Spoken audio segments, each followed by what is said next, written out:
జాతీయవాద జర్నలిజానికి అసలైన వేదిక నేషనలిస్ట్ హబ్ ని సబ్స్క్రైబ్ చేసుకోండి. నోటిఫికేషన్స్ కోసం బెల్ ఐకాన్ పై క్లిక్ చేయండి. భారత్ మాల్దీవ్స్ కి సంబంధించి చాలా విషయాలు ఇప్పుడు ఈ మధ్య ఒక్కొక్కసారి చూస్తే మాల్దీవ్స్ భారతదేశంతో మన కయ్యం పెట్టుకున్న దగ్గర నుంచి కూడా మాల్దీవ్స్ కష్టాలను ఎదుర్కొంటుందనడంలో సందేహం అక్కర్లేదు. అక్కడ ఉన్న పరిస్థితి ఈవెన్ యామీన్ అక్కడ ఎవరైతే బాస్ టు మొయిజు ఉన్నారో యామీనే చెప్తున్నారు సంబంధాలు దెబ్బతిన్నాయి అని చెప్పేసి ఆయన చెప్పడం. అండ్ ఇండియా మాల్దీవ్స్ రెండింటికి మధ్య ఒక రకంగా చెప్పాలంటే కొంత ఫేస్ సేవింగ్ లాగా మనము మాల్దీవ్స్కి ఒక అవకాశం ఇచ్చినట్టుగా కనబడుతోంది. మన భారత ఆర్మీ అక్కడ నుంచి బయటకు తీసుకురావాలి అని అన్నప్పుడు ఆ ఆర్మీ ట్రూప్స్ ప్లేస్లో సివిలియన్స్తో రీప్లేస్ చేయాలని భారత్ అండ్ మాల్దీవ్స్ రెండు కూడా అంగీకారానికి వచ్చినట్టుగా తెలుస్తోంది. దీన్ని ఎట్లా అర్థం చేసుకోవాలంటారు?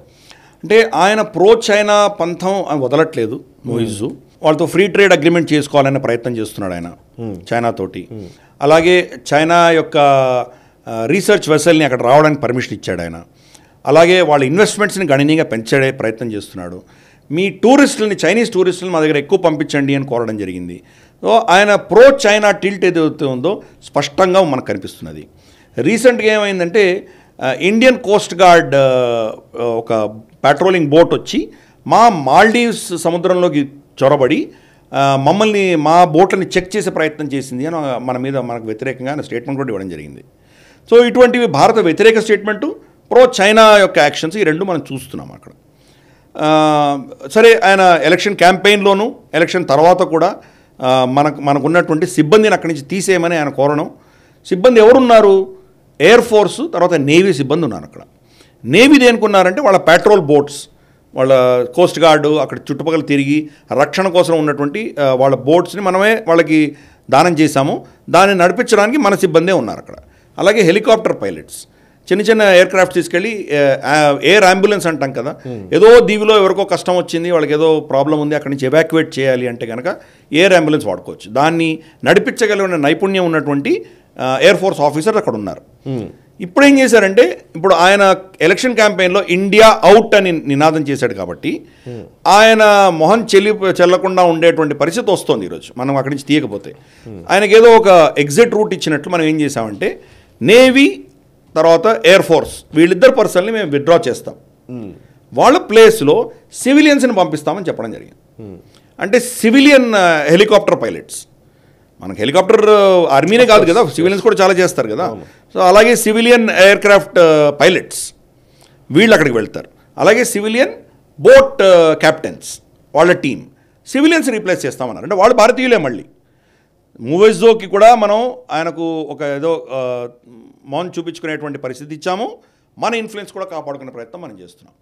ఆయన ఎందుకు దీనికి ఒప్పుకున్నారంటే ఆయన మీద భయంకరమైన ఒత్తిడి ఉంది. ఆయనని ఇంపీచ్ చేసేటువంటి ప్రయత్నం జరుగుతున్నది. ఆయన పార్లమెంట్లో ఆయనకు వ్యతిరేకత భయంకరంగా పెరిగింది, ప్రజలలో అపోజిషన్ వచ్చింది. ఆఖరికి తన ఓన్ పార్టీ అధినేత అయినటువంటి యమీన్ కూడా తను అపోజ్ చేయడం అన్నది ఇంకా అతను ఒక 2 మెట్లు దిగి రావాల్సినటువంటి పరిస్థితి.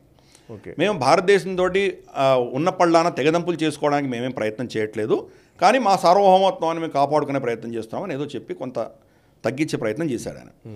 సో ఇది ఒక cat and mouse game. China వాళ్ళు చేస్తారు, మనం చేసేది మనం చేస్తాం. సో దీంతో ఏం చేసామంటే, మనం వాళ్ళ రీసెర్చ్ షిప్ వస్తోంది, దాని పేరు ఏదో జియాంగ్ యాంగ్ హాంగ్ అని ఉంటుంది, అది వస్తుంది. అది ఆల్మోస్ట్ బహుశా రేపో ఎల్లుండో వచ్చేస్తుంది. అది దానికి కౌంటర్ చేస్తూ మనం ఏం చేసామంటే, మన సబ్మరీన్ని మనం శ్రీలంకకు పంపించాం, కొలంబోకి పంపించాం. సో మనం వాడికి స్ట్రిక్ట్ మెసేజ్ ఇస్తున్నాం, నువ్వు ఒక రీసెర్చ్ మెసేజ్ పంపిస్తే మేము సబ్మరీన్ కూడా పంపించగలమని చెప్పి వాడికి స్ట్రాంగ్ వార్నింగ్ ఇస్తున్నాం మనం. సో అందుకని ఈ యొక్క క్యాట్ అండ్ మౌస్ గేమ్ చైనాకి మనకి మధ్యలో నడుస్తున్నది. జయశంకర్ గారు ఇటీవల ఒక ఇంటర్వ్యూలో కూడా చెప్పారు, ఆయన చైనాని మనం భయపడాల్సిన అవసరం లేదు, అడ్వర్సరీ, వాళ్ళ ఇన్ఫ్లుయెన్స్ కోసం వాళ్ళ ప్రయత్నాలు తప్పకుండా చేస్తారు, వాళ్ళు చేయరు మనం ఎందుకు అనుకుంటాం, మన ఇన్ఫ్లుయెన్స్ ఏదో మనం చూసుకోవాలి, వాళ్ళు చేసే ప్రయత్నం వాళ్ళు చేస్తారు, కానీ దానికి భయపడవలసిన అవసరం లేదు మనకు అని చెప్పి ఆయన చెప్పడం జరిగింది. అదే చూసాము, మాల్దీవ్స్లో మన ఇంట్రెస్ట్ కాపాడుకోగలిగాము. అలాగే గత ప్రభుత్వాలు తాలిబాన్తో కంప్లీట్గా తెగదెంపులు చేసుకున్నాయి, ఈ ప్రభుత్వం అలా చేయలేదు.